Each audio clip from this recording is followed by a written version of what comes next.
Guys, if you got big dreams and bad genes, you are in the right place. These shirts are live at barbellapparel.com. Link is in the description. Today, we're going to cover the top 10 best strongmen of all time. This is the pound for pound edition. I know you never thought I'd do it. We're doing bodyweight strongman. Now, we are not covering the smallest weight classes, the 80 and 90 kilogram guys. There are absolutely some freaks there, but those classes are not quite as fleshed out. In my opinion, you still see some of the best pound for pound performances in the heavier classes. So we're going to go over those. You guys are more than welcome to argue that out in the comments if you disagree. But on the back end of a video I just did covering the sport of strongman, why it selects for these gargantuan physiques, I went over the demands of the sport, how longer arms, longer legs, make it easier to grab odd objects and take bigger strides, how you can hold more mass on your frame, which allows you to move more weight overall. And I went into why you're always going to see bigger men dominating the sport of strongman. 12 of the last 15 World's Strongest Man winners were over 380 pounds. That's more lopsided when you look at the Arnold Classic, where Z, Shaw, and Thor all ran an absolute train on the podium for the better part of 2 decades. So there's no doubt about it, you're always going to see the sport favor bigger, taller, stronger men. So I wanted to get into why there is a phenomenon of smaller athletes who are able to not only hang with some of the biggest men in the world, but oftentimes beat them. So let's get into it, starting off with number 10. This is Jon Pall Sigmarsson. Now, Jon Pall is an absolute legend in the sport. He won World's Strongest Man 4 times and was known for not just his strength and athleticism and physique, but for being an absolute character. I mean, he was one of the first guys to be larger than life. I guess he had to one-up Kazmaier for having such deep personality that really worked towards selling the sport. He's really famous for his saying, "There's no reason to be alive if you can't do the deadlift." How is life to be alive if you can't do deadlift? Which is ironic, but also tragic because he died from a pre-existing heart condition during a deadlift workout at the age of 33. Undoubtedly, he would have had a very bright future and would have gone on to be a bigger star than he already was. Now, Jon Pall was 6'4", so on the tall end at the time, and walked around between 275 and 290. I found a range from 125 to 123 kilograms for his body weight. So bigger than the average bear, of course, but not nearly as big as some of his contemporaries. He had a rivalry with Kazmaier, and when you see them stand next to each other, Kaz was similar height. They're both very muscular, both very lean, but you can see Kaz is easily 30 to 40 pounds heavier than Sigmarsson is. Now, that size difference translated to about 100 pounds difference in static strength between pressing and deadlifting. Bill had a 660 bench at his best. He went over a 900-pound deadlift. Jon Pall credited with a 550 bench and an 815 deadlift. So there's an obvious gap in static strength there. But in those early, what I would call tween years of strongman, when it was in its awkward developmental phase, it was starting to get grounded in consistent events. It was starting to require specialization. Athletes were like, oh, if I practice the wheelbarrow race, like I'm going to do better. So it was in this awkward development years. Jon Pall's athleticism, his endurance, his versatility as a strongman made it so that he could perform so much better than guys that were bigger and possibly stronger than he was. His log press was a 364, which was only about 10 pounds less than Bill Kazmaier's world record of 375, which stood for a very long time. Now, those numbers wouldn't last today at lightweight amateur nationals. But again, we're talking about specialization. We're talking about people having logs that were actually, calibrated, that are balanced, that are consistent, where you're inside on flat ground. You're not, rocking around, staring at the sun on uneven turf.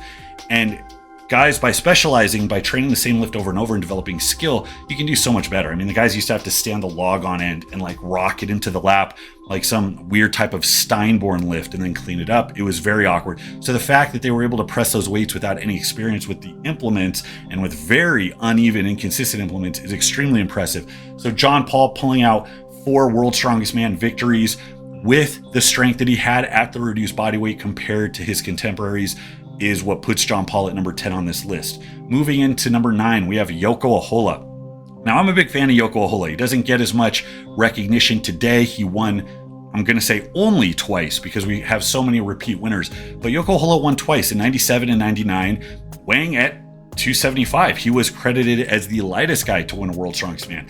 Now, Juoko's in the decade following Jon Pall's run, and strongman is definitely becoming more modernized. You don't see the 5-minute long loading medleys.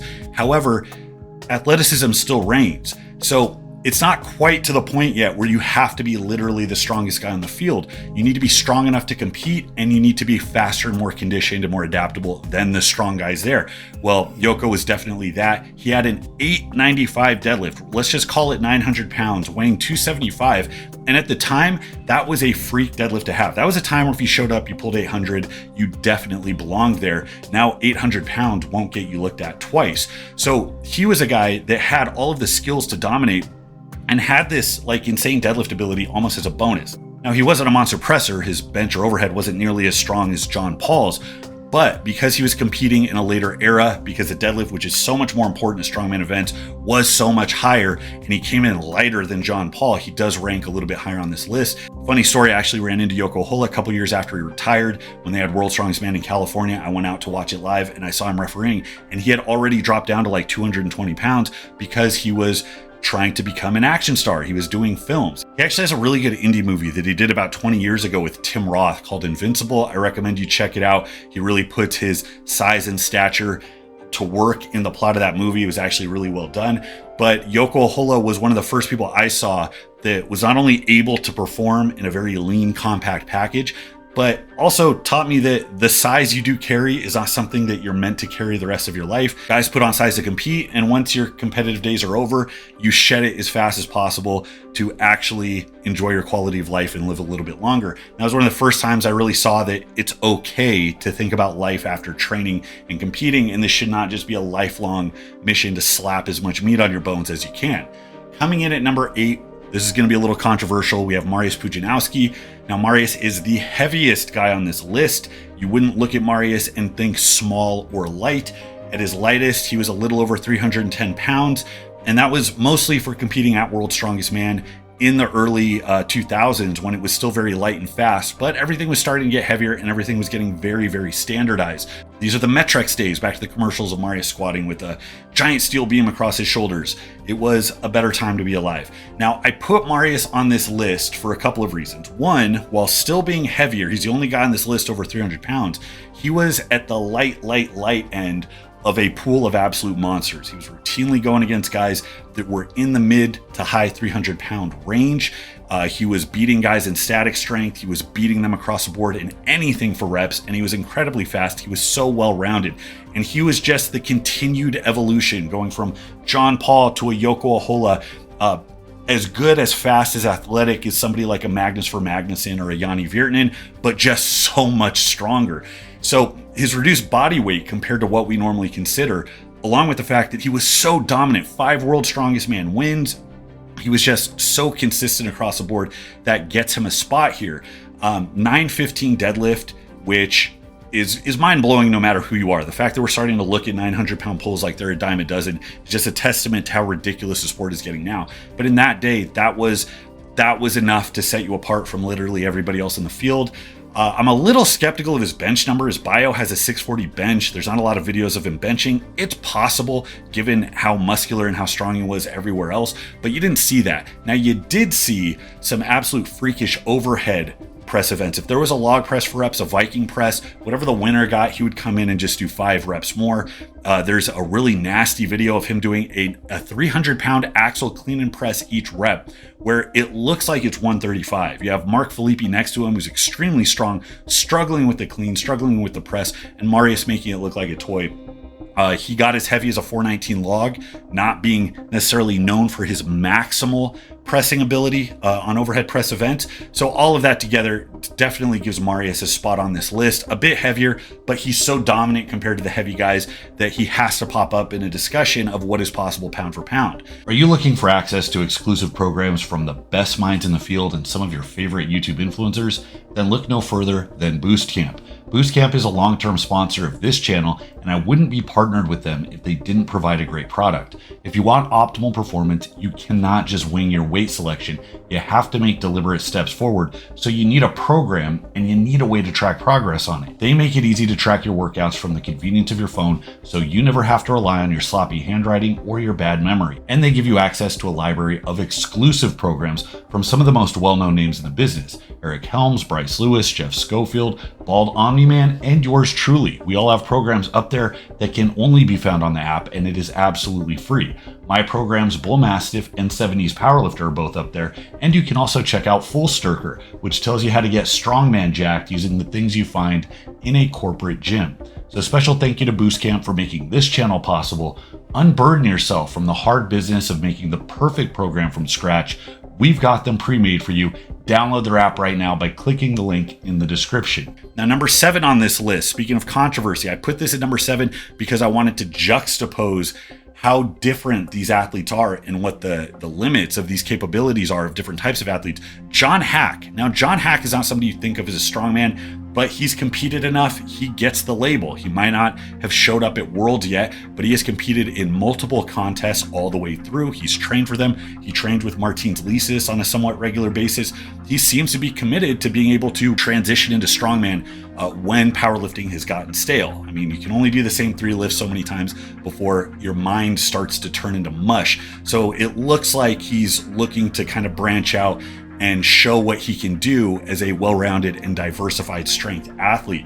Now, the thing about Jon Haack, 900-pound deadlift, 600-pound bench, these are not done in the gym. These are not done strongman style with straps, a hitch, and a suit, which, by the way, when you're looking at these numbers, just assume that that's the standard. If somebody does it another way, it's an asterisk, but super natty, super powerlifting specific types of unequipped lifts are not the standard for strongman, so we don't talk about these lifts in that way. Jon gets the asterisk for both of these because his 900-pound pull was done in a powerlifting meet. No hitch, no supportive equipment, no straps. Similarly, his 600 bench was done with a pause.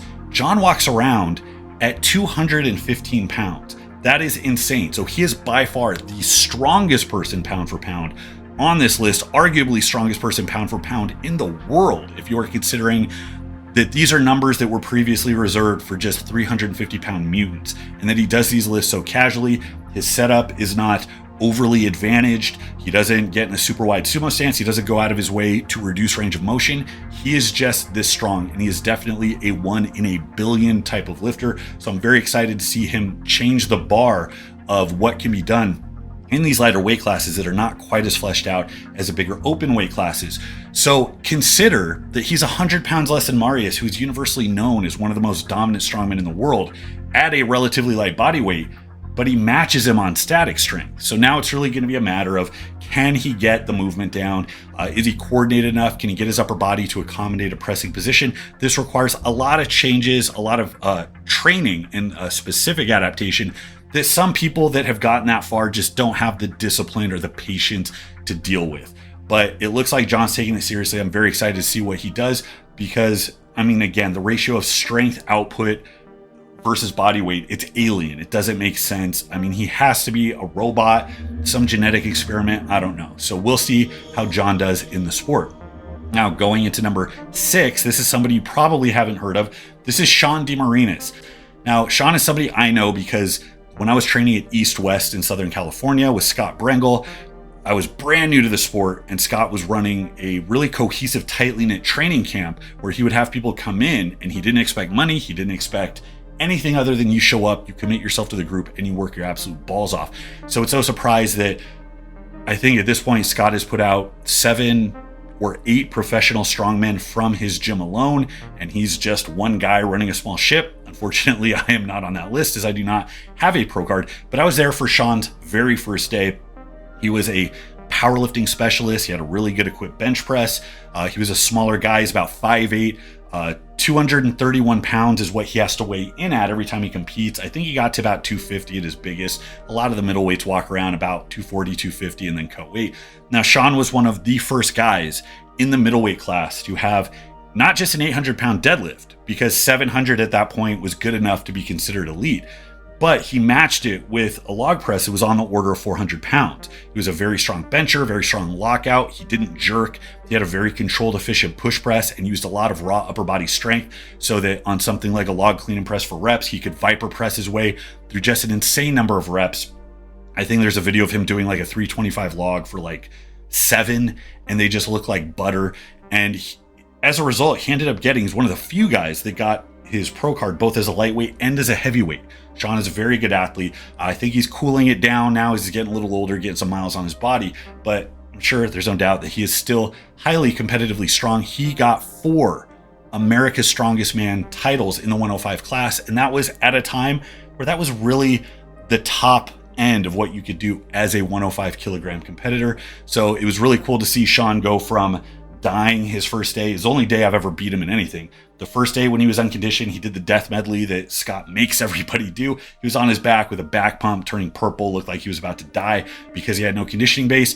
And then he went to being not only one of the strongest guys out there in the middleweight class, but he had the conditioning, the capacity, the speed.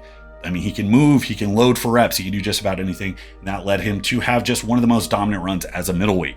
Dropping down to number 5, there's 2 parts to number 5. And I hope they're not mad about it. They got to share space. You have Nicolas Cambi and Andrew Clayton, and these two are right next to each other in terms of middleweight dominance. They're kind of foils of each other a little bit. They're similar, but they're just offset a bit. And I was really looking forward to seeing them face off, and that never really happened. I mean, Andrew Clayton was coming back from some injuries. He did do some competitions as a middleweight, having bulked up to a very, very good heavyweight strongman, winning OSG in the Opens, chasing not the middleweight Axel record, the all-time Axel record, and injuring himself in the process. Now, Nicolas Cambi, 6'1", heaviest he got as a middleweight was about 250, 255. Nick was known as an overhead specialist because he can jerk anything. So in that vein, he set the Axel record, the log record, and the block press record. The Axel and log, I believe, were just shy of 420. I want to say 417 for both of those numbers.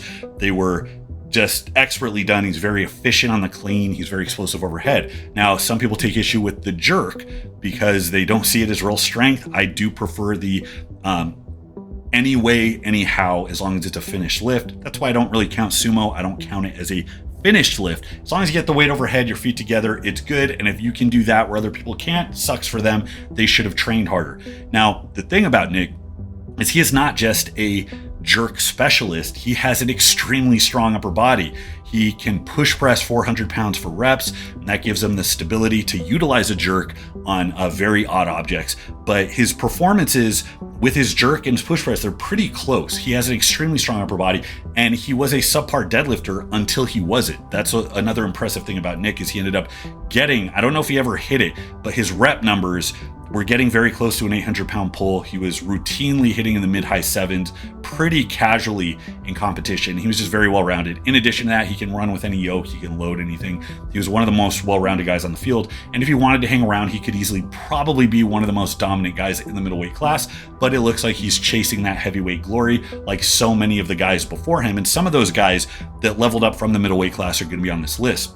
Now, Andrew Clayton is right there with him. I would say Andrew Clayton is a bit better at moving events, a bit more athletic. 6'3", again, about 250, 55 pounds at his prime as a middleweight before leveling up into the heavier weight classes.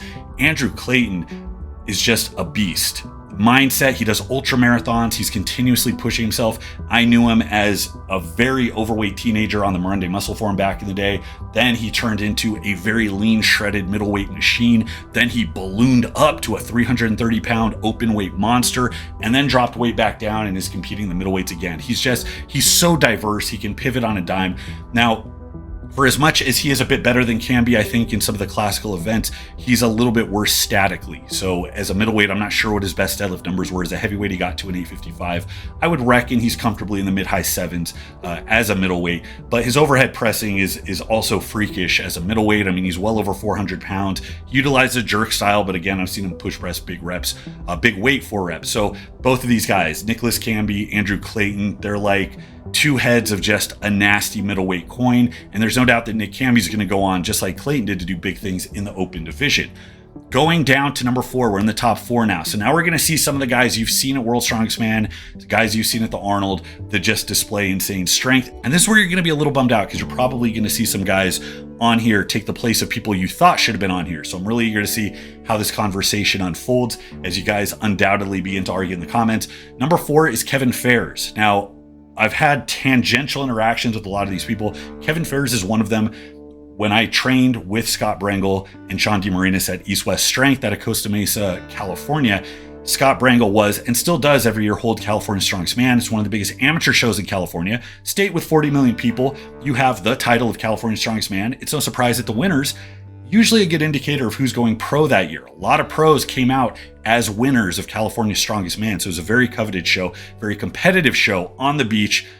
Cool experience if you ever get the chance to be around there in March on the pier and watch these athletes in the sand. So everybody, the year that Kevin Ferris competed, everybody had their local favorites that they had already picked. So when this guy, this unknown athlete from Utah, came in and just ran over everybody and took the middleweight title, it was no surprise that everybody was looking around with their jaw hanging open. Well, track Kevin Ferris over the next couple of years. He gains weight. He goes straight into competing on the Arnold circuit, competing as a heavier athlete and doing extremely well. And he has been a staple at the World's Strongest Man for the last several years. Now, Kevin is more of a gatekeeper athlete. He's probably not in contention in his current state for taking any really big titles, but he is good enough, consistently well-rounded, to be a guy that routinely has his invites secured, routinely is somebody who can take some of these bigger events and get points on the board. Kevin currently is billed at about 287 pounds. I don't know how current that number is. He's well under 300. And he's gotten a 902 deadlift. He's gotten a 421 log press. I mean, these are good static numbers. These are numbers, if you compare with the guys on the list earlier, I mean, would have matched or beaten Juoko Ahola, would have matched or beaten Jon Pall Sigmarsson. I mean, the standards have shifted so much. And this is a guy that probably isn't going to make the top three. That just tells you how much bigger the talent pool is now. So the fact that Kevin Ferris is so consistently well-rounded and good enough to have those spots secured, that he is a gatekeeper at his relatively smaller frame and body weight compared to the monsters, gets him number 4 on this list. Going into the top 3, here we go. Top 3 pound for pound strongest men in the world. Rob Kearney for number 3. Now, I love Rob. Rob is beloved by everybody. He's a super nice guy. He's a great ambassador for the sport. Rob also has billed himself as a pound for pound world's strongest man. So in my opinion, at least on this list, he's not quite there. Now, there's no taking away Rob's accomplishments, how strong he is and how well he's done. Again, given the fact that he is routinely under 300 pounds. Now, Rob Kearney at 5'10", under 300 pounds. I mean, it's how I imagine I would look if I just took in a couple of extra large pizzas throughout the week. I feel like we're built very similar, so I relate to Rob quite a bit. He is not built great for something like deadlifting, yet he pulls in the mid-high 900s, which is insane to think about, under 300 pounds with poor leverages. He is known for his pressing. He had the American log record for a long time at 475, and I watched him judge Bobby Thompson at Clash on the Coast when he took it from him. Rob was also known for jerking. He did kind of a shallow, what I would call kind of a sloppy strongman jerk, but when he got a tricep injury, he came back and it looked like he was doing a lot of push pressing, and his overhead press is still up there with the best of them. He's well-rounded. He's not somebody who's typically in contention for the top 3, but he's a consistent threat on any given event at some of the biggest shows around, and he is always in the middle. He's always in the mix. So the number 3 spot goes to the world's strongest gay, Rob Kearney. Number 2, I am going to get hate mail for this one. This is Larry Wheels. Now, I can already see people foaming at the mouth because I had the audacity to call Larry Wheels a strongman, let alone secure the second place spot for him. Larry Wheels is an absolute unit, and he has done, it might be the bare minimum, but he has done enough to merit the title of a true blue legitimate strongman. Larry was the all-time world record holder for a time in the 275 class. He has not only a deadlift when he was stronger, when he was a bit bigger, that creeped well into the 900s. A 937 was the biggest number I saw, but I've seen him do 900 for reps. He had a 900 sleeved squat, which is absolutely insane, and you're not likely to see anybody else on this list who could reproduce that number. Usually you see the 900 pull and the 900 squat with much bigger guys, but the fact that Larry has a 9 and a 9 in his back pocket with a bench that was in the mid-high 600s, I mean, legitimately one of the strongest men on the planet, but weighing 275, 280, looking incredible. I've never understood the hate the guy got. I was a big advocate for him when he did transition because he had a big following. He seemed to be genuinely interested in the sport, and he was definitely strong enough to make his way in. Now, strongman has a history of inviting the best guys from other sports to come and play. That's been a main feature. That's been the spirit of the sport. The Arnold in the past invited Brad Gillingham, Brian Siders, Andy Bolton, guys that were powerlifters explicitly, but we're not only not as strong as Larry, but we're much, much bigger, and nobody had a problem with that. But when Larry Wheels, the guy with millions of subs who could potentially help give attention to the sport, came in, everybody was whining, complaining that he hadn't paid his dues. Well, it was one of the first things that put a really bad taste in my mouth as strongman fandom started to expand. You started to see a bit of that toxic element, like when your favorite punk rock band starts to get popular and you actually wish for them to stay small because it works better for you. It was really ugly. Long story short, Larry is one of the strongest guys on this list, one of the lightest guys on this list. At his strongest, he was about as big as Juoko Ahola, stronger than Mariusz Pudzianowski, but 50 pounds lighter. I mean, just insane when you think about it. Some of the insane things he did included a 440-pound strict press out of a rack, no leg drive. With practice, there's no doubt his log and axle press could have potentially gotten closer to 500 pounds. He competed in the Log Lift World Championship, where he did, I believe, a 446 log with some of the best guys around. I competed against him directly at the LA Fit Expo, the first contest he ever did. I was blown away that he did an amateur show first. I thought that was a mistake. He was good enough to go into some of the heavier events, and the heavier open pro level events would have favored him because you're not talking about split second times. Your ability to move heavier and heavier and heavier weights really takes precedent over just pure sheer athleticism. I mean, everybody else was gunning for him like they had a target on his back. I went heads up against him on the Farmer's Walk, and I ended up winning that event. But of all the guys that spent years trying to figure out how to be as fast as possible with something like a Farmer's Walk, Larry was objectively the fastest guy there, and the only reason he lost is because he overshot the turn and went farther than he had to before coming back. And to try and catch up, he ended up bobbling, dropping about a foot before the finish line. But his mix of strength, his adaptability, how quickly he picked it up, I was absolutely devastated when he got injured. That's the other thing that makes him a strongman. He tore his bicep doing Atlas stones, which is like a requisite for calling yourself a strongman. So now he's chasing greener pastures. He looks better. He's a little bit lighter. He's arm wrestling. He's still got a bright future ahead of him. But I really did wish that he had committed to the sport, because I really think he would have shifted the standard as to what the modern strongman looked like. Now, the number one spot, you're probably looking at this list thinking there's like 5 guys that you wanted on this list that aren't on this list. What gives? Leave it in the comments. I'll let you guys argue it out, because I'm sure it's going to be a bloodbath in there. My number one spot for pound strongest man in the entire sport of strongman is Oleksii Novikov. Oleksii Novikov is a mutant among mutants.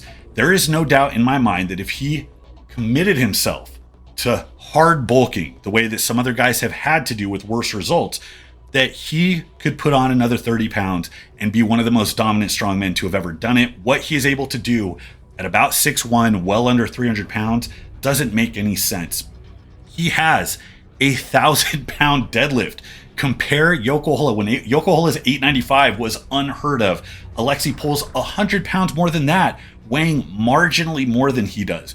In addition to that, he has the pressing strength of some of the best pressers to have ever lived. A 400 log for 4 reps in a clean and press for reps. He did a 542 behind the neck jerk on the Flintstone lift.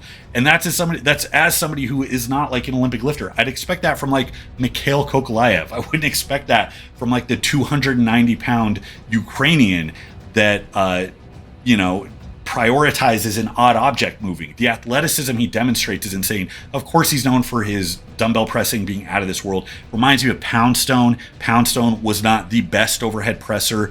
Overall, he was strong, but not the strongest. But he just fit into a one-arm dumbbell press like nobody else, to where he could just set the pace. He pushed, if not beat, Zydrunas on that lift, who was the best overhead presser in history. Oleksii looks exactly the same. He cocks his hip in, he gets tight, and he just falls under it with such grace.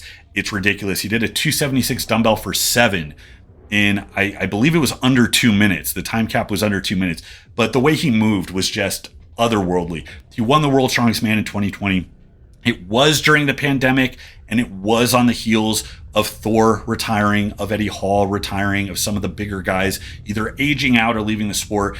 So there was some influx given all the circumstances. Now, I don't take that away from him, because they had an 18-inch deadlift. He won the 18-inch deadlift against guys like Jerry Pritchett, who were like just deadlifting machines. He's so versatile. He's so good. He's so strong. But he's also the exception that proves the rule, because Oleksii Novikovs do not come around very often. And I mean, you probably watched this list and thought I was just having a love fest with American athletes, but Oleksii, the crazy Ukrainian gets number one because what he is able to do without being over 300 pounds body weight. I mean, he's a guy that can push 440 pound monsters. Tom Stoltman, 6'8", 400 pounds. Oleksii Novikov sat Tom Stoltman down into second place last year. Just insane what he's putting together. So there's no doubt that he is going to be one of the big stars in the future. I'm a little skeptical if he is going to have a podium showing again at something like World's Strongest Man or the Arnold. Given the trajectory of the sport, there's kind of a vacuum being filled, I think, that's waiting to be picked up by some of the talent. Mitch Hooper's new on the scene. He came out and started taking the sport by storm. So I don't think it's going to require one or two more people to come into their own or to fill out their frame before Oleksii really has to up his game up. But just the idea that he is as good as he is at being so light, he easily has earned first place. So that is my list. The top 10, actually top 11, pound for pound, strongest men in the world. These are just feats of strength being done by guys that do not look the part. We are so conditioned to see size be a prerequisite for that level of strength. So to see smaller, more compact people, if you can call 290 pounds compact, I think it's cool to watch. I think it tells people that you can, in fact, do some pretty damn impressive stuff without having to go the bloat route. But also keep in mind that these are genetically the best of the best of the best. In a field of genetically elite, these are part of that group. So results will definitely vary. So what do you think, guys? Who's your favorite athlete on this list? Who should have been on this list that I did not mention? I know there's several. Go ahead and leave it in the comments. Thanks so much for watching, guys. Till next time, this is Bromley. I'll see you.